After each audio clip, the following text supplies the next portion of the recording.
Serial Divya प्रेम में आ गया है, बहुत ही धमाकेदार ट्विस्ट, जहां पर पंडित जी ने रोक लिया है दिव्या को और बता दिया है कि तुमने अगर वह कुंडल निकाला तो सबकी जान खतरे में पड़ जाएगी, यहां तक कि तुम्हारे प्रेम की भी। जिसके बाद यहां पर दिव्या रुक जाती है और सोच में पड़ जाती है।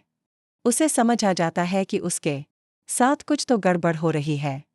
जी हाँ, अब जल्दी उसे यह पता चलने वाला है कि उसके बाबा तो रहे ही नहीं हैं, क्योंकि उसके बाबा को तो खत्म कर दिया है कर्ण मोहिनी ने।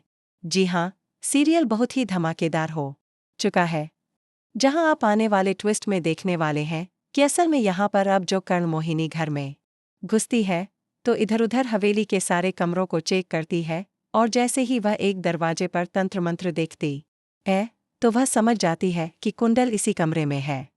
तभी तो कोई काली शक्ति इसमें प्रवेश नहीं कर पा रही। जिसके बाद अब वह फिर से दिव्या के बाबा का रूप बदलती है और साथ ही दिव्या से कहती है कि वह कुंडल उसी कमरे में है, तुम्हें वहीं से निकाल कर लाना है बेटी। जिसके बाद दिव्या जा ही रही होती है, लेकिन तभी पीछे से पंडित जी आते हैं और दिव्या को रोक लेते हैं। वे कहते हैं, अगर तुमने वो कुंडल निकालने की कोशिश भी की ना बेटी, तो फिर सब कुछ खत्म हो जाएगा, सब नष्ट हो जाएगा, तुम कुछ भी नहीं रोक पाओगी और तुम तो सब कुछ बदल सकती हो। फिर तुम ऐसा क्यों कर रही हो? जिस पर दिव्या कहती है, मेरे बाबा ने मुझे बताया था कि अगर मैं उस कुंडल को निकाल लूंगी तो सब कुछ सही हो जाएगा। लेकिन तभी पंडित जी बताते हैं, तुम्हारे बाबा तो इस दुनिया में रहे ही नहीं, फिर किसने कहा तुमसे यह सब? जिसके बाद दिव्या बिल्कुल शॉक रह जाती है कि यह क्या कह रहे हैं पंडित जी।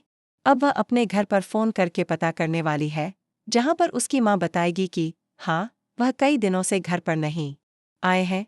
यह जानने के बाद दिव्या खुद शॉक हो जाएगी और उसके पैरों तले से जमीन खिसक जाएगी। तो क्या सच में अब कर्ण मोहिनी का सामना करने वाली है दिव्या और उसे सबक सिखाएगी? तो भाई, आप कितने एक्साइटेड हैं इस ट्विस्ट के लिए? हमें ज़रूर बताएं। ऐसी खबरों से जुड़े रहने के लिए आप हमारे चैनल को ज़रूर सब्सक्राइब कर लें।